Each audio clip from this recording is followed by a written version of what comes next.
Hello dear students, welcome back to my channel let's study about drugs में। तो कैसे हैं आप सभी लोग? आई होप आप सभी बहुत अच्छे होंगे। तो आज से हम स्टार्ट कर रहे हैं अपने फोर्थ सेमेस्टर का सिलेबस और इसके अंदर हम सबसे पहले कवर करेंगे अपने फार्माकोलॉजी सब्जेक्ट को। जैसा कि हम फार्माकोलॉजी सबसे पहले स्टार्ट कर रहे हैं और ये इसका रीज़न ये भी है कि ये मेरा एक फेवरेट सब्जेक्ट है, ठीक है। तो इस वजह से हम इस सब्जेक्ट को पहले लेके चलेंगे। इसके अलावा अब हम फोर्थ सेम में पहुंच गए हैं, तो उसमें क्या होगा कि अब हमारी रियल फार्मेसी स्टार्ट हुई है। जितना भी हम अभी तक पढ़ रहे थे वो कहीं ना कहीं 11-12 से रिलेट करता था, तो हमें इजी होता था पढ़ने में। लेकिन अब हमारी क्या होंगी, चीज़ें थोड़ी सी डिफरेंट हो जाएंगी, थोड़ा सा टफ हो जाएगा कोर्स, और इसके अलावा थोड़ी सी नई चीज़ें हमें देखने को मिलेंगी। सो अगर आप चीज़ों को अच्छे से समझते हैं तो आई थिंक कोई भी प्रॉब्लम नहीं होगी। और एक बहुत इंटरेस्टिंग सब्जेक्ट है आपका pharmacology.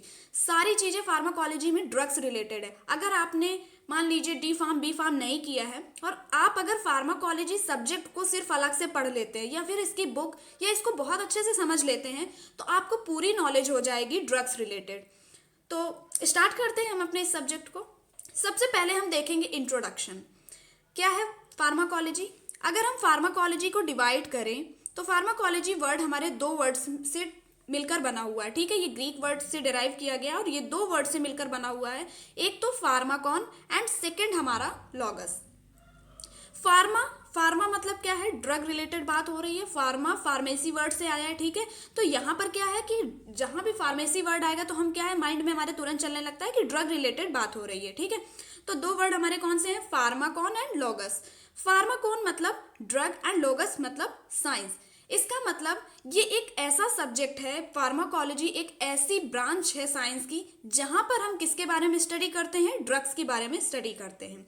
Pharmacology is the science of drugs. अगर हम इसकी इस वर्ड के हिसाब से डेफिनेशन लिखे तो क्या है? जो भी ड्रग्स की साइंस है उसी को हम फार्माकोलॉजी कहते हैं। It deals with the interaction of exogenously administered chemical molecules with living system and any single substance chemical which can produce a biological response called drug.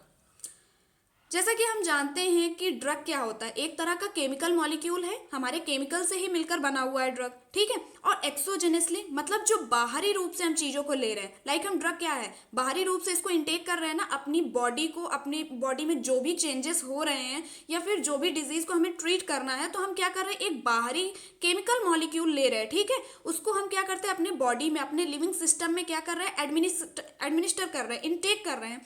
वो क्या करेगा, एक बायोलॉजिकल रिस्पॉन्स प्रोड्यूस करेगा, उसी को हम क्या बोलते हैं? ड्रग बोलते हैं। Pharmacology covers all aspects of knowledge of drugs. पूरी तरह से यहाँ पर ड्रग्स के बारे में ही बात की गई है। ये सब्जेक्ट ऐसा है जहाँ पर ड्रग्स के अलावा कोई बात नहीं है, ठीक है। ड्रग्स कैसे काम करती है, क्या मैकेनिज्म ऑफ एक्शन है, क्या उसके थेरापेटिक यूज हैं, मीन्स वो कैसे हमारे बॉडी में अच्छा इफेक्ट देती है, या कुछ ड्रग्स के हमारे एडवर्स इफेक्ट भी होते हैं, तो क्या एडवर्स इफेक्ट हो सकते हैं, क्या हमारी बॉडी में फार्माकोडायनेमिक या फार्माकोकाइनेटिक प्रॉपर्टीज हैं, जो भी है, ठीक है। अभी हम आगे इसको और ज़्यादा डिस्कस करेंगे। इतना समझते हैं कि यहाँ पर फार्माकोलॉजी के अंदर सिर्फ हमें जो ड्रग्स रिलेटेड जितनी भी नॉलेज है वो सारे एस्पेक्ट हम इधर कवर करेंगे that are related to effective and safe use of drugs for medicinal purpose.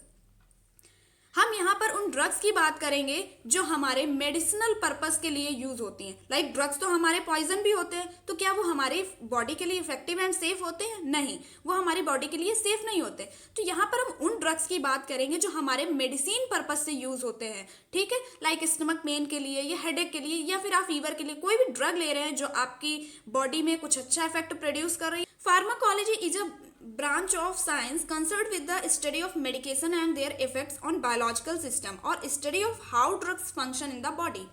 अगर हम बात करें तो दो तरीके से ड्रग काम करती है, जिसको हम आगे देखेंगे, फार्माकोडायनेमिक एंड फार्माकोकाइनेटिक, ओके। या तो बॉडी हमारी ड्रग्स के साथ कुछ चेंजेस कर रही होगी, ये ड्रग हमारी बॉडी के साथ कुछ वर्क कर रही होगी, है ना। यही दो चीजें होंगी। तो फार्माकोलॉजी एक ऐसी ब्रांच है साइंस की जहां पर हम बात करेंगे study of medication and their effect on biological system, कि अगर किसी भी बायोलॉजिकल सिस्टम ने कोई भी हमारी ड्रग ली या फिर कोई भी हमारी मेडिसिन ली तो उस मेडिकेशन के लेने के क्या इफेक्ट हो सकते हैं हमारी बॉडी में, उसके बारे में हम यहाँ पर स्टडी करेंगे। और how drugs function in the body. और वो ड्रग की मैकेनिज्म क्या होगी, जब हम उसको इनटेक करेंगे, एडमिनिस्टर करेंगे, तो कैसे वो हमारी बॉडी में फंक्शन करेगी, उसके बारे में हम बेसिकली फार्माकोलॉजी के अंदर स्टडी करते हैं। Pharmacology deals with the knowledge of drugs, drugs related knowledge हम इसमें लेते हैं, ठीक है। जो भी हमारी ड्रग्स की नॉलेज है हम फार्माकोलॉजी के अंदर पढ़ते हैं, और उसके अंदर हम क्या क्या पढ़ते हैं कि सोर्स क्या है, कि जो भी हमें वो ड्रग मिल रही है उसका सोर्स क्या है, कहाँ से वो ड्रग मिली है, प्लांट से, एनिमल से, ठीक है। ये सारी चीजें, बायोकेमिकल एंड फिजियोलॉजिकल इफेक्ट, इस तरह के इफेक्ट जो भी होंगे वो हमें यहाँ देखने को मिलेंगे। मैकेनिज्म ऑफ एक्शन, कैसे वो ड्रग हमारी बॉडी के अंदर वर्क कर रही है और उस ड्रग को लेने के बाद हमारी बॉडी कैसे फंक्शन करे, इन सभी चीजों के बारे में हम यहाँ पढ़ेंगे। Uses of drugs, clinical use क्या है, थेराप्यूटिक यूज क्या है, वो पढ़ेंगे। And some of the adverse effect of drug, और उस ड्रग के क्या एडवर्स इफेक्ट आ रहे हैं उसके बारे में भी हम फार्माकोलॉजी के अंदर स्टडी करेंगे। अब हम समझते हैं हिस्टोरिकल डेवलपमेंट। कोई भी सब्जेक्ट हम पढ़ें, किसी भी चीज को पढ़ें, उसकी कुछ ना कुछ तो हिस्ट्री होती है। वैसे ही फार्माकोलॉजी की भी हिस्ट्री है ना। क्लियर कट नहीं है हमें कि क्या हमारी हिस्ट्री की डेट रही है या फार्माकोलॉजी कब से हमारी फर्दर स्टार्ट हुई, बिल्कुल ठीक है। लेकिन हम इतना जरूर बता सकते हैं कि बहुत पुरानी है हमारी हिस्ट्री, जो है फार्माकोलॉजी की बहुत पुरानी, is as old as history of Mankind.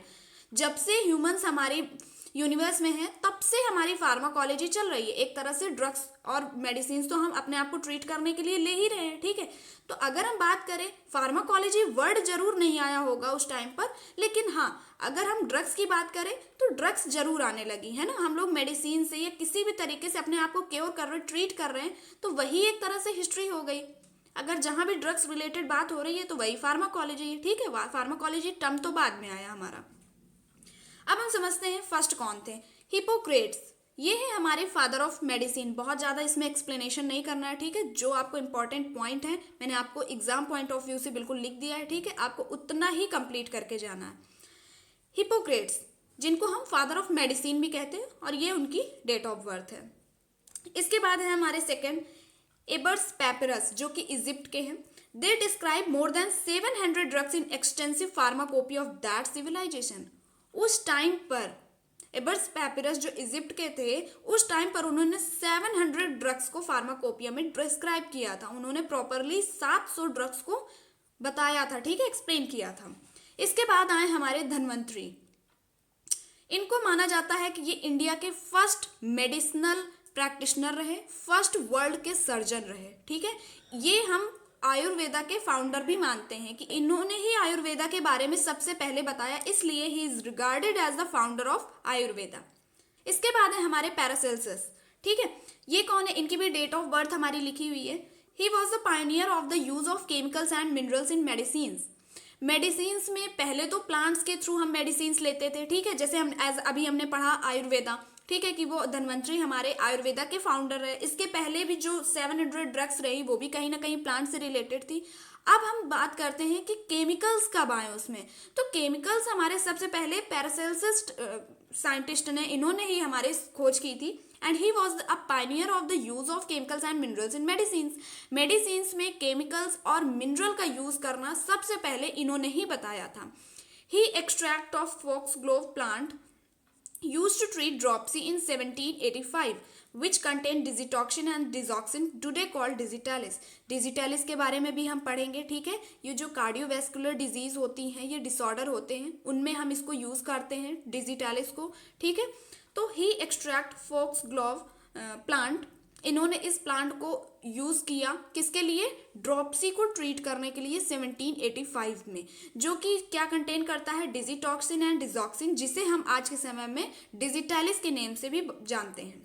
He wrote that all things are poison. इन्होंने क्या बताया, एक बात लिखी इन्होंने कि सारी चीजें क्या है, पॉइजन्स हैं, but there is nothing without poisonous property. लेकिन ऐसा दुनिया में कुछ भी नहीं है जिसमें कुछ ना कुछ एडवर्स इफेक्ट ना हो, है ना। अगर किसी चीज में कोई अच्छाई है तो कुछ बुराई भी होगी। तो इन्होंने बताया कि हर चीज में पॉइजन है, ऐसा कुछ भी नहीं है वर्ल्ड में जिसमें कोई भी पॉइजनस प्रॉपर्टी ना हो। It is the only dose which makes a thing poison.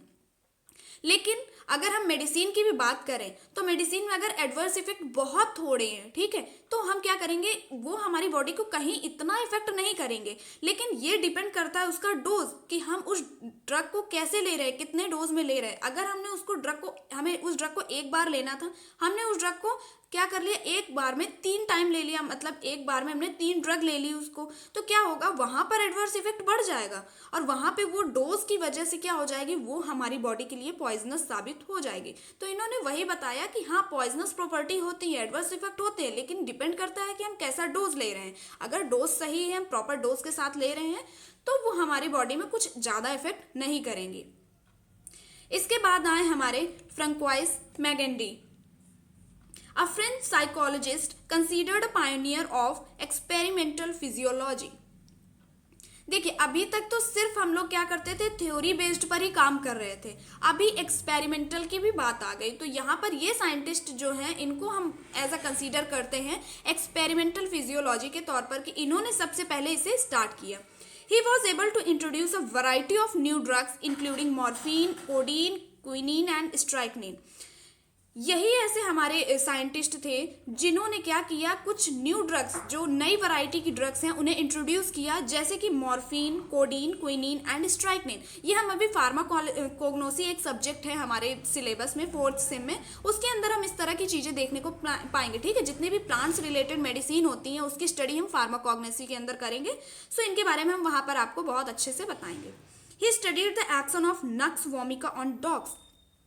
Nux vomica एक तरह की प्रॉपर्टी, एक तरह की ड्रग है, ठीक है, इसके एक्शन को डॉग्स में कैसे वो एक्शन कर रहा है उसकी स्टडी इन्होंने ही सबसे पहले की थी, कि वो ड्रग डॉग्स के ऊपर कैसे वर्क कर रही है, एक्सपेरिमेंट किया उन्होंने, ठीक है ना, जहाँ यहीं से एक्सपेरिमेंटल फिजियोलॉजी स्टार्ट हुई। तो इन्होंने इस ड्रग को डॉग्स के ऊपर क्या किया, स्टडी की, एक्सपेरिमेंट की और उसके एक्शन के बारे में सबसे पहले इन्होंने बताया। इसके बाद आए हमारे Claude Bernard, a French psychologist, further expanded work of Francois Magendie in 1842। जो भी हमारे फ्रैंकोइस मेजेंडी जी ने बताया, ठीक है, उसके बाद इसी वर्क को कंटिन्यू करते हुए इसी वर्क को और ज़्यादा एक्सपैंड किया और ज़्यादा बढ़ाकर किसने बताया, क्लॉड बेर्नार्ड ने। इसी चीज़ों को और ज़्यादा इन्होंने एक्सप्लेन किया। तो क्लॉड बेर्नार्ड जो है हमारे, जो कि फ्रेंच साइकोलॉजिस्ट थे जिन्होंने फ्रैंकोइस मैगजेंडी के वर्क को और एक्सपैंड किया था, उन्हीं को हम मॉडर्न एक्सपेरिमेंटल मेडिसिन के फादर भी बोलते हैं। ठीक है, जितनी भी चीज़ें मैंने फादर रिलेटेड बताई है कि ये हमारे अमेरिकन फार्माकोलॉजिस्ट थे फर्स्ट, इंडियन फार्माकोलॉजिस्ट कौन थे फर्स्ट, या फादर मेडिसिन के कौन थे, मॉडर्न एक्सपेरिमेंटल मेडिसिन के फादर कौन थे, इन सभी चीज़ों को बहुत अच्छे से तैयार कर लेना, क्योंकि 2 मार्क्स में क्वेश्चन यही पूछे जाने वाले हैं। ठीक है, और जो हमारे इंडियन फार्माकोलॉजिस्ट का नेम है जो कि है रामनाथ चोपड़ा, कर्नल रामनाथ चोपड़ा, RN चोपड़ा, वो हमारे इंडियन फार्माकोलॉजिस्ट हैं फर्स्ट। तो इस तरह के क्वेश्चन जरूर तैयार कर लेना, क्योंकि कन्फर्म है आपको, आप अगर पेपर उठा के देखते हैं 2-3 साल के, या फिर अगर आपके पास जितने भी पेपर हैं तो उनमें इस तरह के क्वेश्चन जरूर पूछे गए और इंडियन फार्माकोलॉजिस्ट का नेम जरूर पूछा गया। तो आप लोग प्लीज तैयार कर लीजिएगा इसे, ठीक है। इसके बाद हम लोग देखते हैं रुडोल्फ बुशेम, इनकी डेट ऑफ बर्थ भी यहाँ पर लिखी हुई है, ठीक है। He was the one who used pharmacology as an experimental science, जिन्होंने एक्सपेरिमेंटल साइंस के रूप में फार्माकोलॉजी का यूज किया। He founded the first institute of pharmacology in 1847 in Germany. इन्होंने एक लेबोरेटरी बनाई थी जहां पर इन्होंने प्रॉपर एक्सपेरिमेंट किया था किसी भी ड्रग का, ठीक है। तो इन्होंने अपने घर के बेसमेंट में जो है ये लैब, पहली लैब अपनी ओपन की थी खुद के खर्चे से, ठीक है। बेसमेंट में ये लैब को तैयार किया था, इस वजह से इन्हें बोला जाता है कि ये जो है पहले ऐसे व्यक्ति हैं जिन्होंने as a experimental science pharmacology को यूज किया। He founded the first institute of pharmacology in 1847 in Germany. 1847 Germany में सबसे पहले जो फार्माकोलॉजी का इंस्टीट्यूट है, he introduced the bioassay to pharmacology. इन्होंने फार्माकोलॉजी में बायोएसे को इंट्रोड्यूस किया। अब आते हैं हमारे जॉन जैकोब एबेल। ये कौन है? ये हमारे अमेरिकन फार्माकोलॉजी के फादर हैं, ठीक है। ये भी बहुत इंपॉर्टेंट है, तैयार कर लीजिए कि अमेरिकन फार्माकोलॉजिस्ट कौन है या उनके फादर कौन है। तो वो है हमारे John Jacob Abel. He was second to isolate epinephrine from adrenal gland extract. ये दूसरे ऐसे व्यक्ति हैं जिन्होंने एपिनेफ्रिन को क्या किया, आइसोलेट किया। फ्रॉम कहाँ से? एड्रिनल ग्लैंड एक्सट्रैक्ट से। इसके बाद isolated amino acid from the blood से एमिनो एसिड को आइसोलेट किया। Preparation of pure crystalline insulin 1926 में इन्होंने प्रिपेयर की एक प्योर इंसुलिन, क्रिस्टलाइन इंसुलिन, जो कि जॉन जैकोब एबेल के द्वारा हमारी प्रिपेयर की गई। अब आता है हमारा पाउल इलरिच। इनकी डेट ऑफ बर्थ क्या है 1854 से 1950। इसके बाद अगर हम बात करें तो ये है जो, ये बहुत इंपॉर्टेंट है, इसमें पूछा जाता है एग्जाम में कि फादर ऑफ कीमोथेरेपी कौन है, तो आप क्या बताओगे, पाउल इलरिच है। ठीक है, तो इन्हें हम फादर ऑफ कीमोथेरेपी के नेम से भी जानते हैं।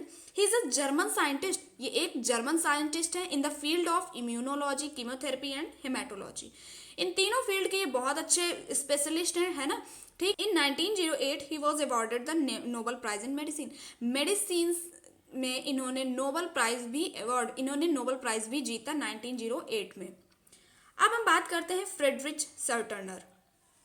He is a German pharmacist, ये भी एक जर्मन फार्मासिस्ट है, who isolated the first alkaloid from opium, that is, इसका जो बायोलॉजिकल नेम है वो है हमारा पेपेवर सोमनीफेरम। ठीक है, तो ये हमारे जो एक फ्रेडरिच सर्टनर है, ये हमारे जर्मन फार्मासिस्ट है जिन्होंने पहली एल्कोलॉइड को क्या किया, आइसोलेट किया, किससे, ओपियम से 1805 में। अब लास्ट आते हैं हमारे ओसवाल्ड स्किम्बर्ग। बहुत इंपॉर्टेंट है और बहुत बार पूछा जाता है कि फार्माकोलॉजी के फादर कौन है या मॉडर्न फार्माकोलॉजी के फादर कौन है, तो वो है हमारे ओसवाल्ड स्किम्बर्ग।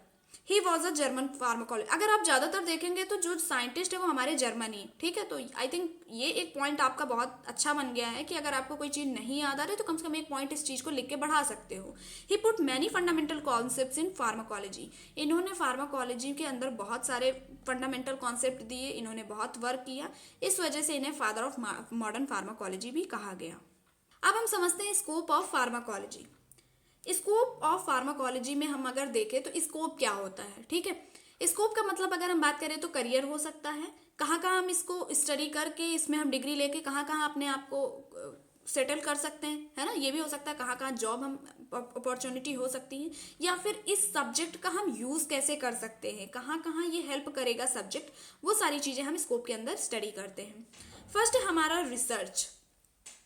किसी भी ड्रग को बनाने के टाइम पे क्या होता है, हम ड्रग को डिस्कवर करते हैं, तो रिसर्च में हम क्या करते हैं, बेसिकली यही तो करते हैं ना कि न्यू ड्रग को इन्वेंट करते हैं, न्यू ड्रग तैयार करते हैं। तो न्यू ड्रग कैसे तैयार होगी, कोई नई चीज़ हमें मिलेगा, कोई सोर्स मिलेगा कि हाँ इससे ड्रग तैयार हो सकती है। ठीक है, ड्रग डिस्कवरी होगी, ट्रायल्स होंगे, देन इसके बाद वो मार्केट में हमारी क्या की जाएगी, सप्लाई की जाएगी ड्रग को। तो रिसर्च में हम क्या करेंगे, जो फार्मास्यूटिकल रिसर्चर होते हैं, तो एक ऑप्शन हो गया कि आप फार्मास्यूटिकल रिसर्चर बन सकते हो। इसके अलावा भी बहुत सारी चीज़ें होती है। ठीक है, तो आप क्या कर सकते हो कि वहाँ पर चीज़ों को रिसर्च कर सकते हो, इसके बाद आप कुछ नई ड्रग्स को तैयार कर सकते हो। ठीक, तो ऐसे फार्माकोलॉजी का यहाँ पर रिसर्च में यूज़ है। अब फार्माकोलॉजी का क्यों यूज़ है, क्योंकि ड्रग्स की बात हो रही है, और अगर आप ड्रग्स में कोई भी चेंजेस कर रहे हो, कोई भी चीज़ें ढूंढ रहे हो ड्रग्स रिलेटेड, तो कहीं ना कहीं आप फार्माकोलॉजी का ही तो यूज़ कर रहे हो, है ना। तो ये हो गया रिसर्च। अब हम बात करते हैं एकेडमिक्स। एकेडमिक्स में आप क्या कर सकते हो कि इसमें मास्टर डिग्री फार्माकोलॉजी में ले करके आप इंडस्ट्री में भी अच्छा स्कोप बना सकते हैं। इसके अलावा आप कहीं भी किसी भी कॉलेज में अगर आपके पास नॉलेज अच्छी है तो आप क्या कर सकते हैं, मास्टर डिग्री लेने के बाद आप वहाँ पर एज अ लेक्चरर या फिर असिस्टेंट प्रोफेसर के रूप में आप क्या हो सकते हैं, वहाँ पर जॉब कर सकते हैं। ये भी आपके लिए एक बहुत अच्छी अपॉर्चुनिटी है। एकेडमिक्स भी बहुत अच्छी फील्ड है हमारे मास्टर करने के बाद फार्माकोलॉजी में। थर्ड है हमारा इंडस्ट्री। इंडस्ट्री में तो बहुत ज़्यादा यूज़ है फार्माकोलॉजी का, क्योंकि इंडस्ट्री में हम कर क्या रहे हैं, ड्रग ही प्रिपेयर कर रहे हैं, तो ऑब्वियस सी बात है कि इंडस्ट्री में इसका बहुत अच्छा यूज़ होगा। लाइक R&D सेक्टर में, रिसर्च एंड डेवलपमेंट में बहुत अच्छा यूज़ है हमारे फार्माकोलॉजी का, और इसका पैकेज भी वहाँ बहुत अच्छा रहता है। अब हम देखते हैं pharmacovigilance and pharmaco economics. Pharmacovigilance क्या होती है, फार्माकोविजिलेंस में हम जब भी फार्माकोविजिलेंस की बात करेंगे तो वहाँ जब एडवर्स इफेक्ट की बात होगी, ठीक है, जितनी भी एडवर्स इफेक्ट रिलेटेड बात होगी, लाइक इसकी आइडेंटिफिकेशन की, डिटेक्शन की, या फिर असेसमेंट की, जो भी हम इसमें क्या कर रहे हैं, आइडेंटिफाई कर रहे हैं, चेक कर रहे हैं, ठीक है, एडवर्स इफेक्ट की बात कर रहे हैं, तो वो सारी स्टडी हम फार्माकोविजिलेंस के अंदर करते हैं। फार्माको इकोनॉमिक्स, जैसा कि इकोनॉमिक्स वर्ड आ रहा है तो इसका मतलब किससे बात हो रही है, कॉस्ट रिलेटेड बात हो रही है यहाँ पर, है ना। इकोनॉमिक्स का मतलब इकोनॉमी की बात हो रही है, कॉस्ट की बात हो रही है। तो हम क्या चाहते हैं कि कॉस्ट कम हो हमारा और हेल्थ अच्छी हो, जो भी हमारे हेल्थ एक्सपेंडिचर हो वो क्या हो, कम हो, कॉस्ट कम हो, हेल्थ एक्सपेंडिचर कम हो, और हमारी जो मेडिसिन है, जो भी हमारे ट्रीटमेंट हमें मिल रहा है वो हमारा अच्छा से अच्छा हो सके, मीन्स कम खर्चे में अच्छे से अच्छा ट्रीटमेंट मिलना, इसी को हम फार्मा को इकोनॉमिक्स के रूप में जानते हैं। इसका मेन एम यही है कि हमें कॉस्ट कम रखना है और चीज़ों को अच्छे से अच्छे प्रोवाइड करना है। फिर आता है हमारा क्लिनिकल फार्माकोलॉजी। क्लिनिकल फार्माकोलॉजी क्या है? जहाँ पर हम ह्यूमंस के ऊपर ट्रायल करते हैं अपना ड्रग का, न्यू ड्रग्स का, ठीक है, वो हमारी क्लिनिकल फार्माकोलॉजी के अंदर आएगा। जो भी हम ड्रग्स का इन्वेंशन है, वो ट्रायल है, वो अगर ह्यूमंस के ऊपर कर रहे हैं और उसकी स्टडी कर रहे हैं, वहाँ पर रिसर्च कर रहे हैं, तो वो हमारा क्लिनिकल फार्माकोलॉजी के अंदर आ जाएगा। तो यहाँ पर हम क्लिनिकल रिसर्चर भी बन सकते हैं, एक ये भी ऑप्शन है हमारे पास। आप देख सकते हैं मैंने कुछ इसमें पॉइंट लिख रखे हैं, ठीक है, जॉब अपॉर्चुनिटी जैसे। तो आप इन चीज़ों को भी आप स्कोप में अपने तैयार कर सकते हैं, कोई इशू नहीं है। इसके अलावा भी जो मैंने जितने स्कोप बनाए, इसके अलावा इनको भी आप ऐड कर सकते हैं। लाइक फार्मास्यूटिकल रिसर्चर आप बन सकते हैं, clinical researcher, food and drug inspector, ठीक है, health care scientist, medical advisor, pharmacologist, ये सभी चीज़ें आप वहाँ पर बन सकते हैं। और ये बहुत अच्छी अपॉर्चुनिटी होती हैं फार्माकोलॉजी में मास्टर करने के बाद। सो आप इसको स्कोप के अंदर लिख सकते हैं। आई होप आपको स्कोप बहुत अच्छे से समझ में आया होगा। इसके अलावा फार्माकोलॉजी का इंट्रोडक्शन भी आपको बेटर तरीके से समझ में आया होगा। अगर आपको स्कोप में थोड़ा सा भी कंटेंट बढ़ाना है, तो इसके बाद जो हम वीडियो बनाएंगे वो फार्माकोलॉजी की ब्रांच और उसमें कुछ न्यू टर्मिनोलॉजी हमारे पूरे फार्माकोलॉजी में यूज़ होंगे, उनके बारे में हम आपको एक जगह पर प्रॉपर डेफिनेशन के साथ बता देंगे, ताकि जब ये वर्ड आपके बीच में आएंगे सेंटेंस के, तो आपको कंफ्यूजन नहीं रहेगी, आपको चीज़ें प्रॉपर क्लियर समझ में आती चली जाएंगी, ठीक है। तो बहुत हेल्पफुल वीडियो रहेगी आपकी नेक्स्ट वीडियो जो है। बेसिक टर्मिनोलॉजी समझना बहुत ज़रूरी है, क्योंकि अगर आप वो नहीं समझते हैं तो शायद आपको चीज़ें कहीं ना कहीं कुछ बहुत समझ नहीं आ पाएगा। तो हम चाहते हैं कि आपको प्रॉपर सारी चीज़ें समझ में आए। सो वीडियो अच्छी लगे तो चैनल को लाइक, शेयर एंड सब्सक्राइब जरूर करें। और कोई भी प्रॉब्लम हो टॉपिक से रिलेटेड तो कमेंट सेक्शन में जरूर बताएं, ट्राई करेंगे उसे सॉल्व करने की। And thank you for watching the video.